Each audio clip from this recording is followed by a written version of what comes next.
Hello guys, कैसे हैं आप सब। अच्छा जी, आज जो है हम मार्केट को और डीप डिटेल में सीखेंगे। जैसा कि पिछली वीडियो में मैंने आपको बताया था कि हम जो है आज की वीडियो में how to read market structure, candle की एनाटॉमीज और इन सब चीजों के बारे में सीखेंगे। ये वीडियो बहुत इंपॉर्टेंट होने वाली है फॉरेक्स के वो लोग जो कि बिगिनर्स हैं। आप लोग इन सारी चीजों को जरूर अपनी नोट्स में लिखिएगा। जिनके पास नोट्स नहीं है, जिनके पास कोई कॉपी, कोई डायरी, कोई नोटबुक आप लोगों ने अभी तक नहीं बनाई है, तो मैं आपको ये रिकमेंड करूंगा कि अब आप वीडियो को पॉज करें और नोटबुक उठाएं, एक पेन उठाएं और अब वीडियो को बड़े ध्यान से देखिएगा। क्योंकि अब जो चीजें सिखाई जा रही हैं वो आप मिस आउट नहीं कर सकते। अभी तक जितनी भी चीजें सिखाई वो आप मिस आउट कर भी दें तो ऐसा कोई खास इशू नहीं है, क्योंकि आगे आपको मार्केट में आने वाली चपतें, आपको मार्केट में होने वाले जो हैं ब्लंडर्स, वो सिखा देंगे। लेकिन ये वो चीजें हैं कि जब आप ब्लंडर्स करेंगे अगर इन चीजों के अंदर, तो आप लोग बहुत बड़े लॉसेस उठा सकते हैं। तो मैं आप लोगों को यही रिकमेंड करूंगा कि आप लोग जो हैं इस वीडियो को और इस वीडियो के बाद आने वाली जितनी भी वीडियोस हैं उनको प्रॉपरली प्रॉपरली जो है उसके नोट्स बनाएं और थोरोली उसको देखें और बड़े तरीके से इसके नोट्स बना के अपने पास रखिएगा। तो हम बढ़ते हैं आगे। मार्केट स्ट्रक्चर, सबसे पहली चीज है anatomy of candle. Anatomy of candle क्या है? देखें, इस मार्केट में आप लोगों ने देखा होगा कि हम लोग कैंडल स्टिक चार्ट को यूज कर रहे होते हैं। कैंडल स्टिक चार्ट को यूज क्यों किया जाता है? लेट्स से यहां पे हम गोल्ड को ओपन करते हैं। Okay, and here it is.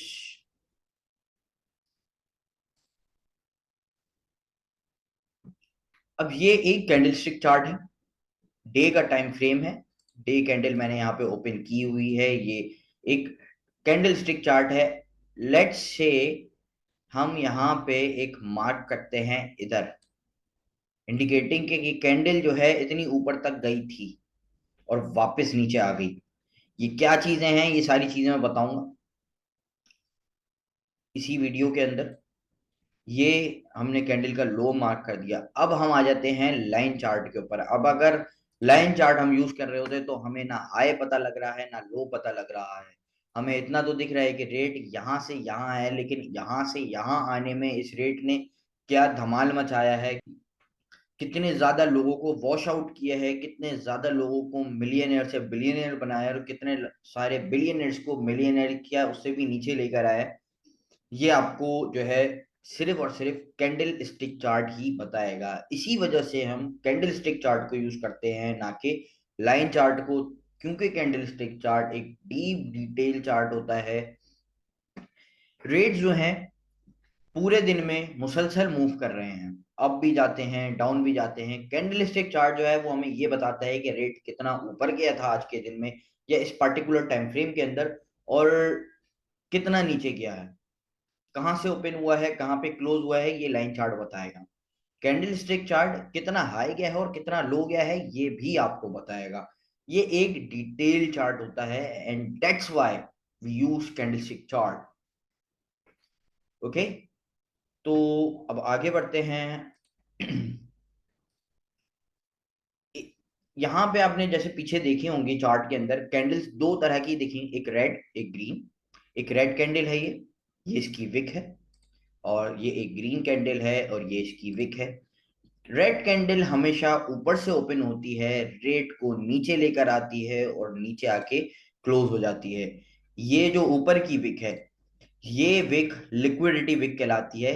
यानी कि रेड कैंडल ओपन हुई यहां से और यहां से ओपन होने के बाद ये ऊपर गई है। पहले इसने यहां से लिक्विडिटी ली है, एक पंप लिया है, ऑर्डर्स लिए हैं, मार्केट में सेलिंग के ऑर्डर्स उठाए हैं, और सेलिंग के ऑर्डर्स उठाने के बाद अब ये कैंडल नीचे आई है और नीचे आते आते आते यहाँ पे आके इसने जो है क्लोजिंग दी है। लेकिन यहाँ पे क्लोजिंग देने से पहले ये मजीद नीचे गई और मजीद नीचे आने के बाद थोड़ी सी ऊपर आई है। यानी कि हम ये कहेंगे कि यहाँ पे जो इतनी सी जगह है, ये जो नीचे वाली विक है, यहाँ पे बाइंग आई है। अब ये बाइंग रिटेल बायर्स भी हो सकते हैं, ये बाइंग वो बाइंग भी हो सकती है जो यहाँ से सेलर्स ने अपनी पोजीशन स्क्वायर ऑफ की हैं, अपनी पोजीशंस को क्लोज किया है। क्योंकि आप लोगों को जैसे देखा तब पिछली वीडियोस में आप लोगों ने देखा है कि सेल और बाय दोनों कर सकते हैं। आपके पास बाइंग है, आपने मतलब गोल्ड नीचे था, आपने बाय किया और गोल्ड ऊपर गया, आपने प्रॉफिट कर लिया। सेल किया, गोल्ड ऊपर था, नीचे आया तो आपके पास प्रॉफिट आ गया। आप लोगों को ये भी मैंने कहा था कि सेल की जो है साइकोलॉजी क्या है, सेल के अंदर हम प्रॉफिट कैसे कर सकते हैं। ये मैं आप लोगों को एक छोटी सी एग्जांपल से बता देता हूँ। लेट्स से कि मेरे पास ये फोन्स हैं, इस तरह के मेरे पास 100 मजीद फोन हैं। अब इस फोन की लेट्स से हम वैल्यू रखते हैं कि 50,000 रुपीज है, 50,000 रुपए का ये एक फोन है।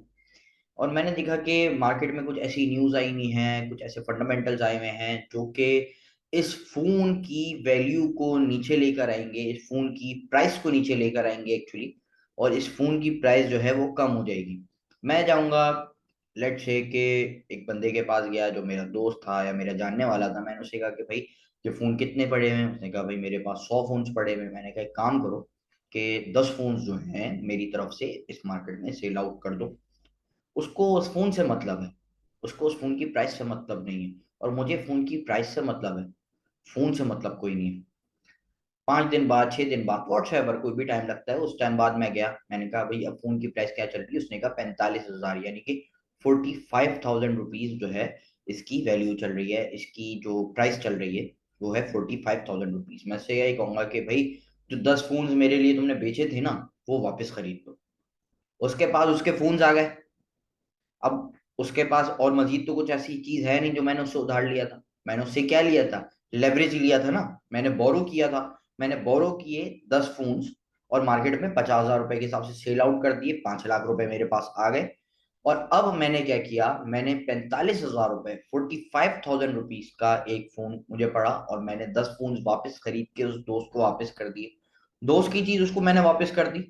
अब उसके और मेरे दरमियान कोई भी मजीद जो है लेन देन का मामला नहीं रहा। अब जो 45,000 रुपए का फोन आया है, यानी कि 4.5 लाख रुपए के फोन आए हैं। और 4.5 लाख रुपए के अगर फोन आए हैं, इट मीन्स 50,000 रुपए जो बचा है वो मेरे पास बचा है, वो मेरा प्रॉफिट है। और इसी तरीके से गिरती हुई मार्केट में हम जो है प्रॉफिट कर रहे होते हैं। जब गोल्ड नीचे आ रहा होता है, आपने सेल का बटन दबाया, इसका मतलब कि आपने अपने ब्रोकर को ये ऑर्डर किया कि जो गोल्ड है उसको इस रेट के हिसाब से मार्केट में सेल आउट कर दो। जब रेट नीचे आएगा आप उसको पोजीशन को क्लोज करेंगे, यानी कि आपने जब सेल किया था तो ऑब्वियस ही बात है पोजीशन क्लोज करते हुए बाइंग आएगी।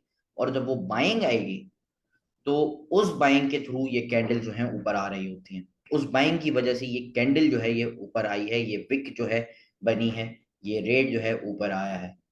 आई होप कि आपको समझ में आया होगा कि ये जो विक है ये क्यों बनी। ये जो विक है इसको हम कहते हैं रेंज। और चाहे वो ग्रीन कैंडल हो, चाहे वो रेड कैंडल हो, ऊपर की विक कहलाएगी अपर विक और नीचे की विक कहलाएगी लोअर विक। ग्रीन कैंडल के लिए ये जो विक होगी ये लोअर विक तो होगी, लेकिन साथ साथ ये एक लिक्विडिटी विक होगी। यानी कि ग्रीन कैंडल ओपन हुई ये कैंडल, और कैंडल ओपन होने के बाद ये रेड हुई, नीचे आई, नीचे आने के बाद इसने फ्यूल लिया, एक पंप लिया, और फ्यूल और पंप लेने के बाद ये मजीद ऊपर गई और यहाँ पर आके क्लोज हो गई। यानी कि ये जो विक है ये इसकी रेंज हो जाएगी। और ग्रीन कैंडल जो है ओपन होती है नीचे से और क्लोज होती है ऊपर।